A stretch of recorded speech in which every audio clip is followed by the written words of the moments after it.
You ask Tiger to solve. This deals with linear equations with one unknown.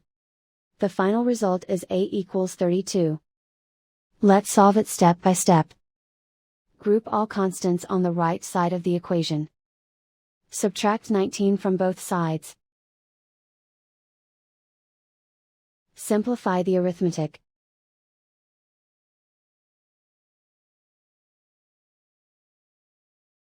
Isolate the a.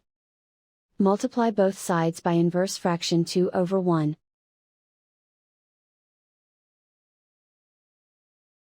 Group like terms.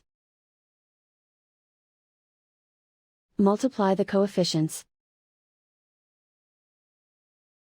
Simplify the fraction. Simplify the arithmetic. And so the final result is a equals 32.